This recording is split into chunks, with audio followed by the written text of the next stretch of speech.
I want to thank you all for coming. My name is Nagam.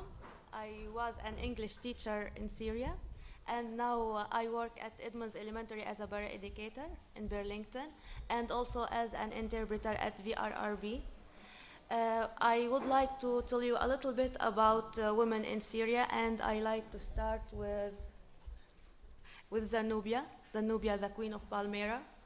It has a great personality, which has inspired a lot of women in Syria. Women in Syria are a very active part in the family. They used to work, and I'm telling you that from my experience, because I lived in South Syria, studied in the middle of Syria, and lived a little while in the coastal area of Syria, and I met amazing women who are trying to go to work, with their kids, working hard on their education, because education in Syria is a very important part, especially for girls. Girls in Syria mostly educated, and nowadays, even after the war, they are risking their lives to go to their universities. And sadly, every day on Facebook and social media, I read about girls who were killed on their way to their universities, but they did not give up, and they are still going to their universities, to their jobs, and taking their part of the women and the girls, taking their part in the society. Thank you.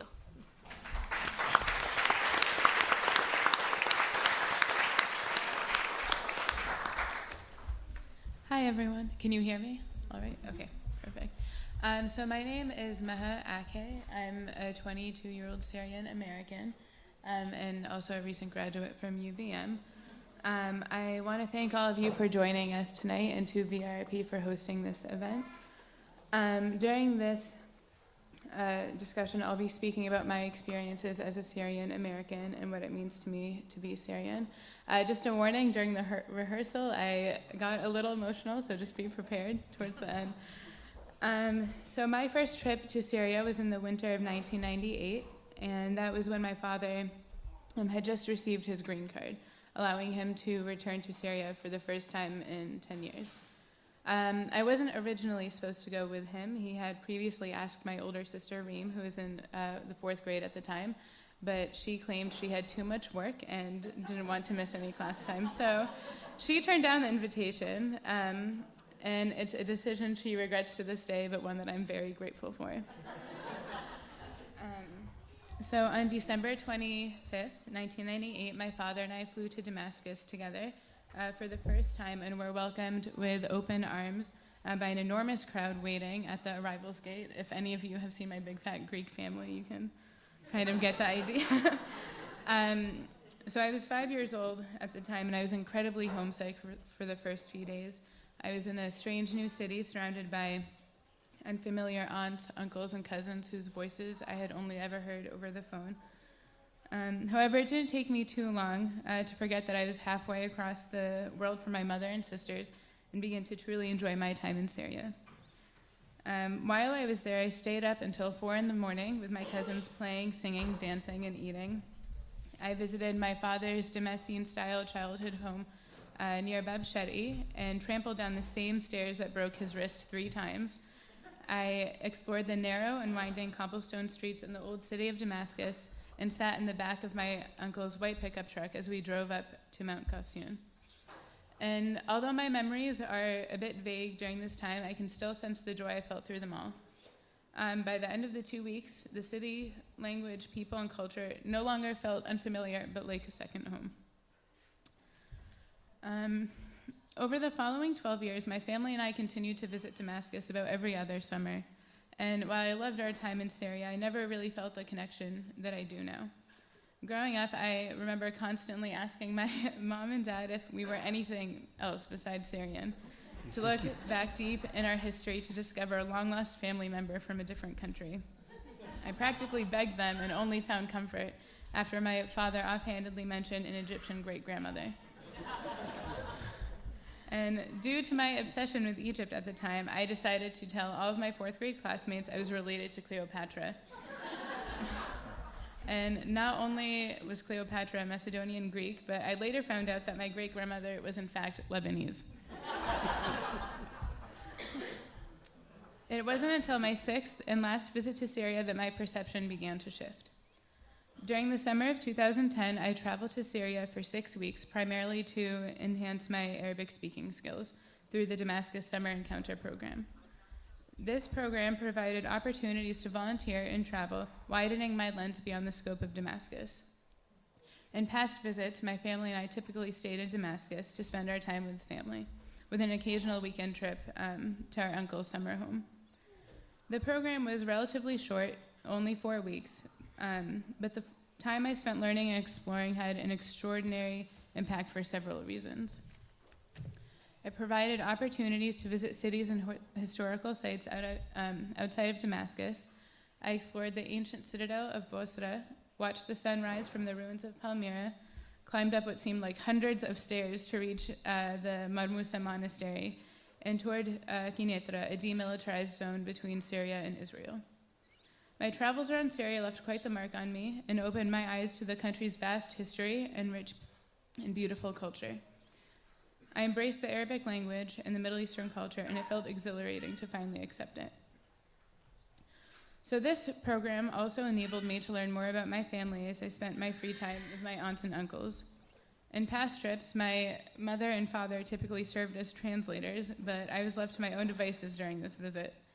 It was difficult at times, and statements were often lost in translation, but it's an experience I truly cherish. They called daily, visited often, and my 2 aunts became my mothers away from home. They constantly cooked delicious meals for me, washed and dried my clothes, took me shopping in the markets, and comforted me when I accidentally left my wallet with about $300 in a taxi. They're truly extraordinary people, and I'm so fortunate to have been able to spend that time with them.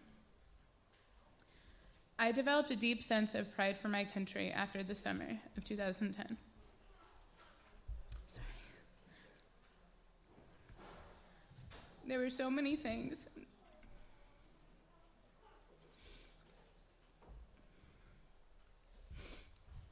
Sorry.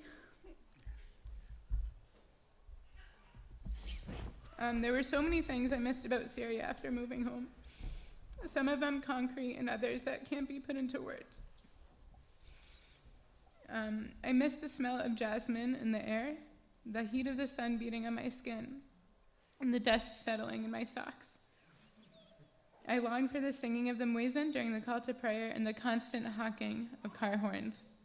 I missed the juicy shawarma and the freshly squeezed orange juice. I missed walking through the old city and bargaining with shopkeepers over 50 cents. But above all, I missed the love, comfort, and hospitality of my family. The following year was incredibly difficult, and I was so proud of myself for finally embracing my Middle Eastern culture. But I couldn't believe the violence that had been unleashed in my country. I was scared for my family and felt guilty that I was safe. With each year that followed, I found different ways to remain connected to my Arab background. I changed my major twice and focused on the Middle East. I studied abroad in Jordan to be closer to home. I traveled around Turkey, Jordan, and the West Bank searching for some semblance of the experiences I had in Syria.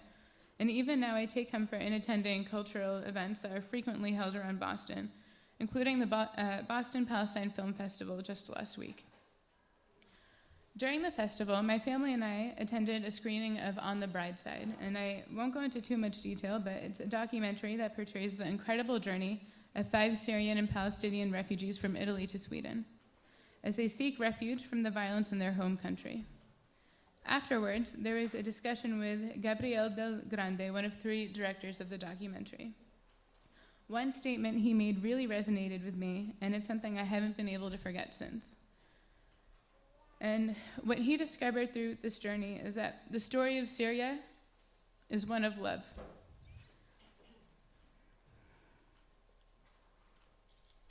The Syrian people share a deep, passionate, and overwhelming love for their country, one that extends beyond,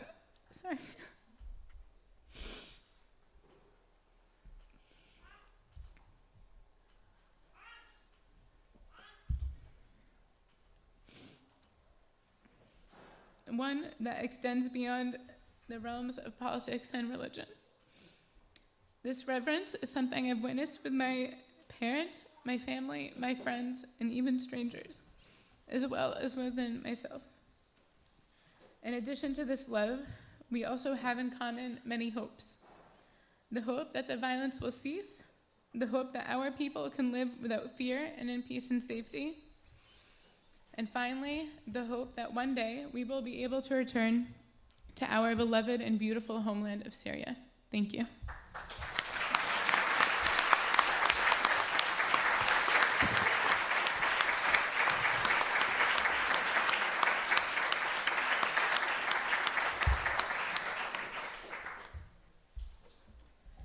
Thank you all very much. We would like to close the panel with a poem written by Kenyan-born Somali. Her name is Warsan Shire, and the poem is titled simply Home.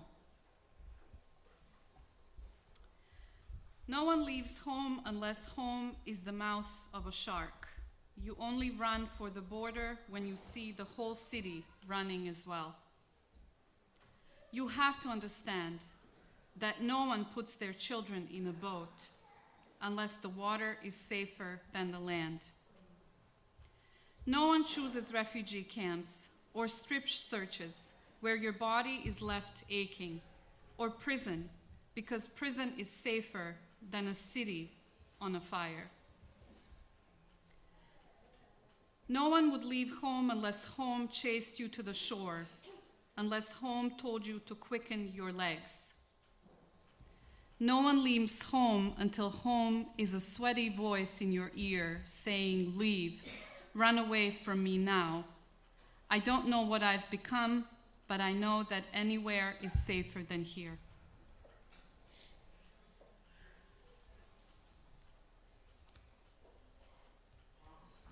We welcome your questions now.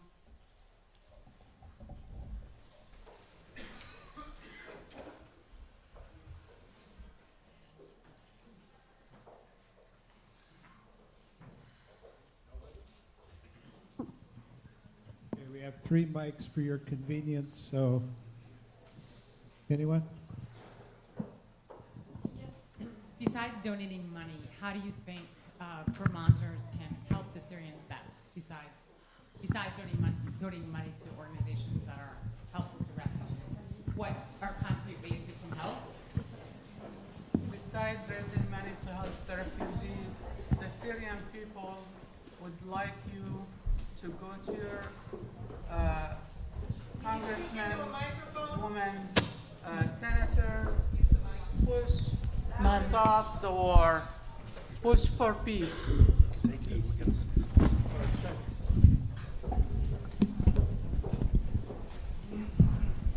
The Syrian people would like you to go to your congressmen, congresswomen, senators, any way you can to push to stop this war. They would like to live in peace. They would like to rebuild their country and their lives. They want everybody out of Syria, all the militias, everyone, they want to live in peace. That's their message to you.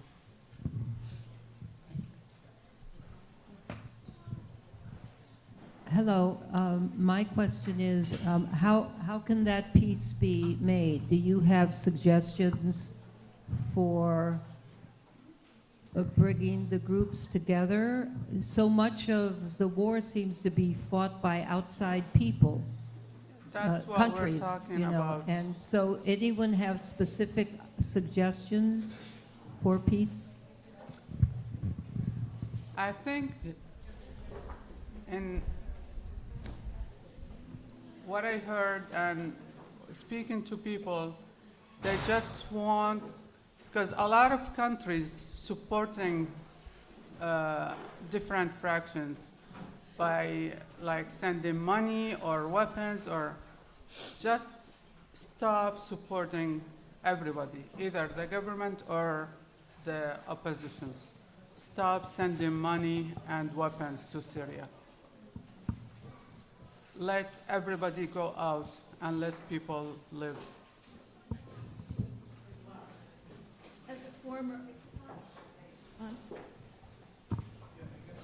Okay. As a former, I was a supporter of an Iraqi family. I'd like to go back to the original question. And I know it takes a village, it takes a lot of effort to resettle families. So what specifically can people here do to help? So right now, there are no Syrian refugees coming to Vermont. As I said at the beginning, our plan for this year is to start resettling Syrian refugees. So we have refugees coming to Vermont right now from other parts of the world, Bhutanese, Burmese, Iraqis, Somalis. We have many volunteer opportunities. So please be in touch with us. I guess the best way is to be in touch with us. Lori Stavern, our community part engagement coordinator, is here. Be in touch with her. We are collecting donations of goods, money. We always are looking for volunteers to help around the office, to be a family friend to a new arrival. There are many opportunities to get engaged right now.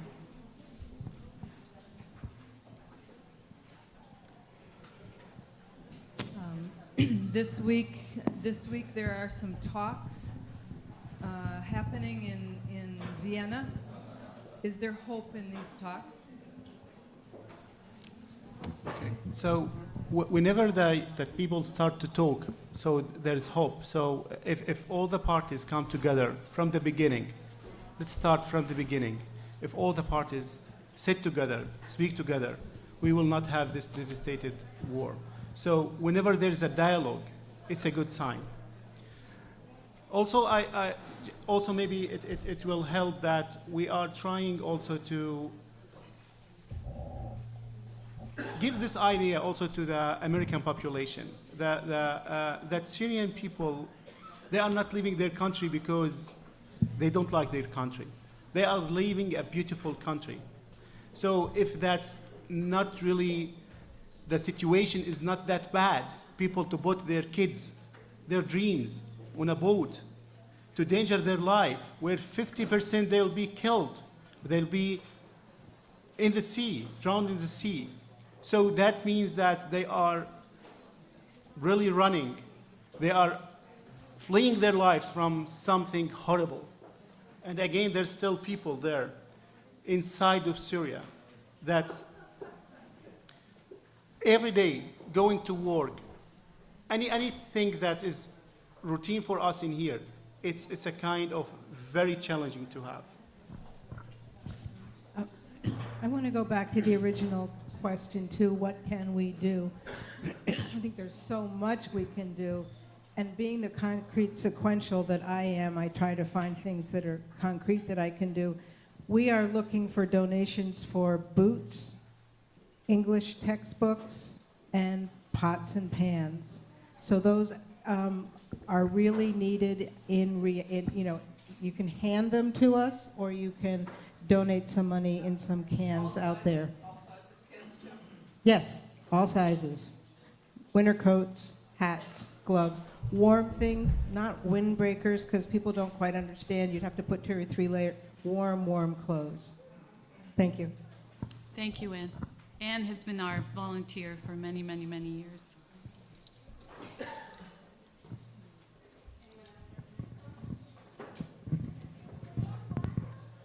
Hey, I don't have a question, just a comment. The last 2 years I was living in Armenia, and we had many Syrian Armenians coming to the American University of Armenia, and all they could do was say how wonderful their lives were in Syria as Christians, the harmony between the Arabs and the Christians, and as you mentioned, the Jewish. And I also learned that Syria sounds like an amazing country, and any community in the United States or any other host country that has the privilege to host refugees is going to be very fortunate.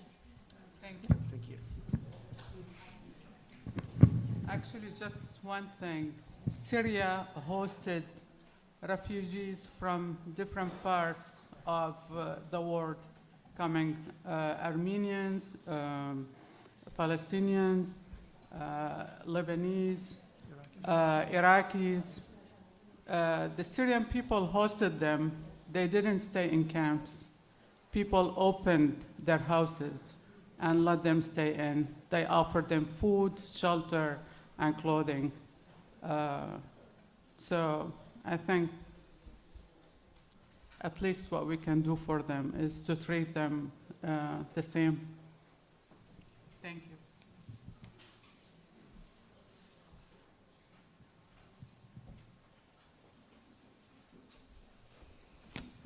Your friends, the narrative that you read before your sister-in-law, For my friend. yeah, is that available? Is it in print? Is it on It's- Facebook? Is it on the It's site? on Facebook in Arabic. I translated. It's really. I can send it to you if you It's like. such a perfect, I mean, if, like, to pass along to other people, it seems like something that's so clear and concise about it that is brand new in my brain in a way. And That's I think how- people would relate to getting that. Yeah, that's how I felt, you know, because it's really, you know, a privilege to go to a safe place and to live and to be happy. But it's, you know, for a human being, he said, you know, I'm not water. I can't be just moved from one part to the other and just take the shape of the other part. I'm a human. Just, you know, I felt this is very clear message. Just, you know, because when refugees come and you feel that, why aren't you happy? You're here. You know, what else do you want? Just to understand the mentality of people, especially when they lose everything, when they, like, all their lives have charted and moved to a different country. It's not easy to, you know, rebuild your life. I came here in 1988. I didn't know any word in English. I studied French. I was supposed to go to France. And I came here, and at the airport, they asked me, oh, who do you know here? I said, my brother. That's all I know. They said, what do you speak? I said, Arabic. Please bring translator. I walked into CVS. I didn't know English. I was standing at the exit. The door didn't open for me. A little girl walked in, went to the end, and all of a sudden the door opens. I felt so stupid. I'm an engineer. I should know that.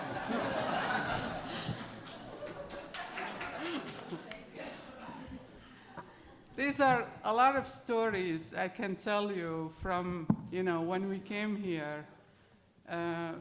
We didn't have a lot of people. I had my brother only, and he was a student at Northeastern University. And I was pregnant at that time. He had to go with me to my gynecologist.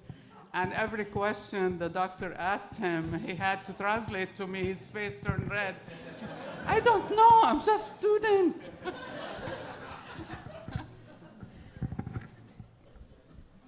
So I can tell you a lot of stories, and that would relate to them when they come here.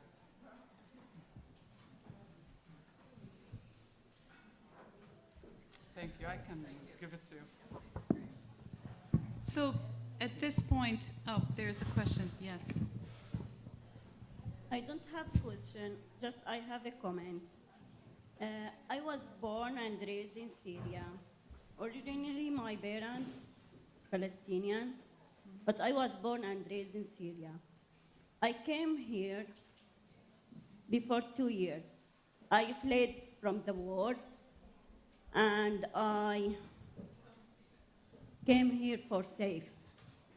But I asked for the procedure. The procedure here take a long of time. So why? I have been here for 2 years. I came as a visitor with my husband and 3 kids. We applied for humanitarian asylum, and until now, I am waiting for the interview. So it takes a long of time. Just please, we need the procedure to be more quick. Thank you so much. Yeah, thank you.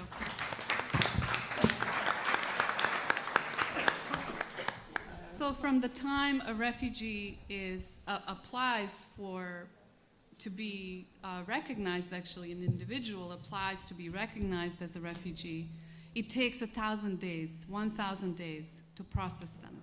So people who are fleeing now and who are making their claim with the UNHCR will not be arriving soon. So just keep that in mind. Actually, in 2004, we applied. 3 of my husband's family who are in Syria want to come to United States, and we filed for them to come here. Everything was approved. Homeland Security, all their papers were processed. They're ready to come, except there is a law that they have to wait for their turn because they take certain number from every country every year. And some of them, their turn won't be in probably 3 years, or one in a year, one like up to 3 or 5 years. So in that meantime, they're living under bombardment, and no one knows what's going to happen from now to 5 years. We tried, we contacted a lot of, senators in Boston, and they said there is no such a law. They have to wait. Even though now they're accepting refugees and their papers are processed and everything, they can bring them. But to live here, it's so difficult without any federal benefit. Even you cannot ask for a loan. Now I have 3 kids and they are at school, but I cannot ask for loan because I am not eligible for that. Even since I came here, I am surrounded by many compassionate friends. Without them, I cannot leave.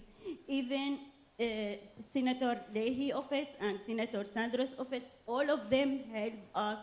But even of that, it's so difficult to live. Yeah. We work hard, we try to survive. It's so difficult. So we need the procedure to be more quick. I know. I don't work for the government. I'm sorry. I wish I can. None of us. None of us do. None of us, unfortunately, work for the government.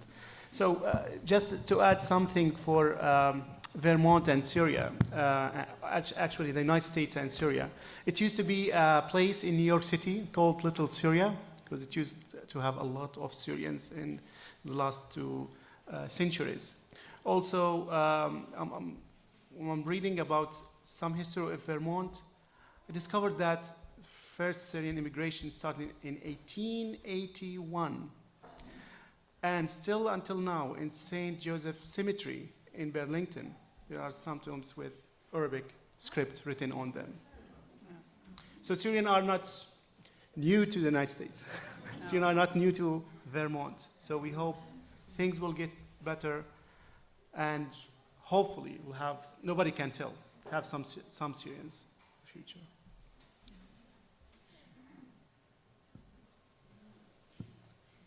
Actually, Palestinians, like Syrians have, dealt with this once, but Palestinian twice. In 48, also some of them in 67, and now from Syria. So it's like the same nightmare happening over and over again for them. So I feel for them.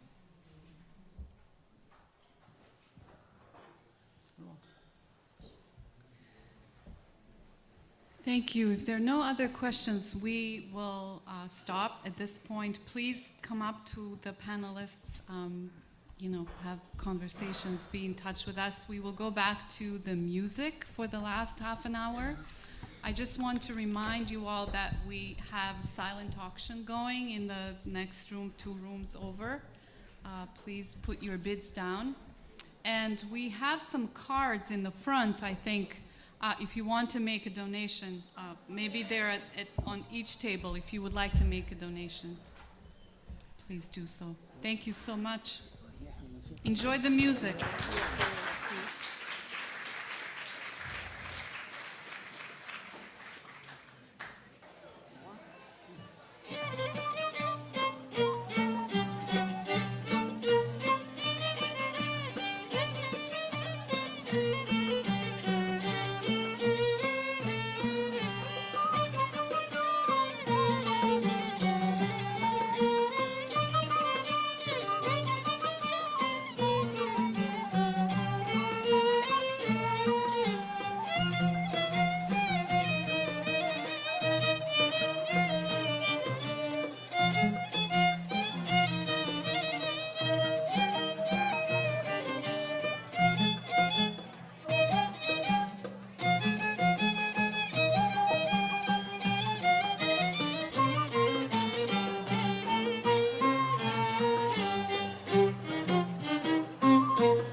ثانك يو. كل عام وانتم بخير.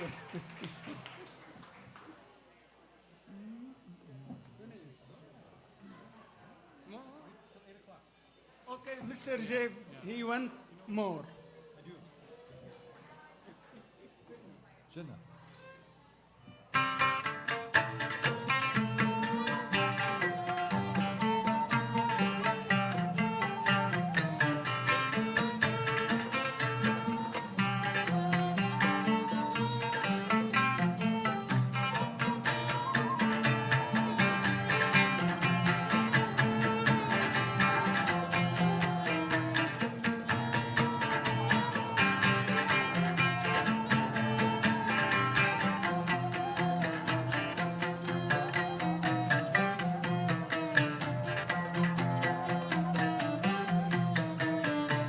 اشتقنا يا حلو والله اشتقنا، صار لك زمان مفارقنا. مسيو يا حلو والله مسيو، صار لك زمان مفارقنا. البعد لهيبو والنار نشوف تحرقنا. البعد لهيبو والنار يا حلو اشتقنا والله اشتقنا، يا حلو مسيو والله مسيو.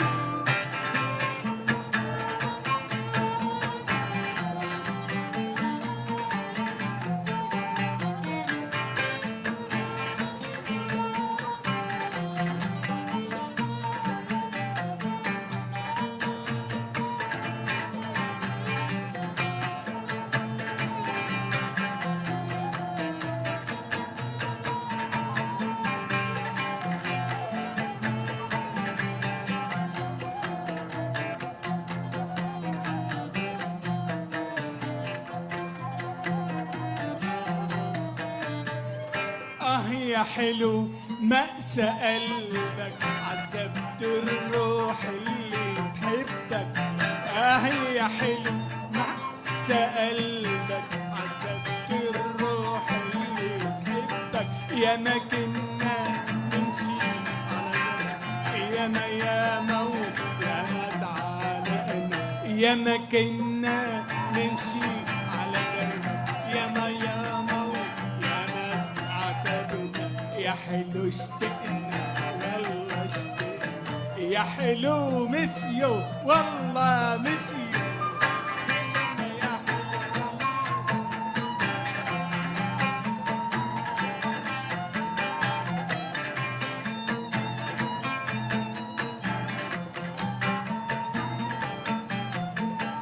البعد لهيبو يكوينا والنار تحرقنا.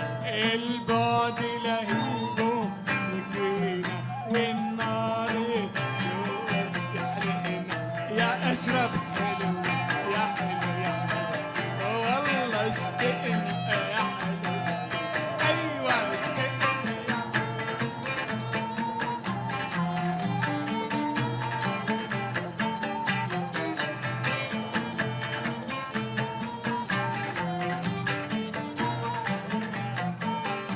البعد لهيبو والنار تحرقنا. يا حلو اشتقنا والله اشتقنا، يا حلو مسيو والله مسيو. ثانك يو ثانك يو. تصبحوا على خير. جود نايت.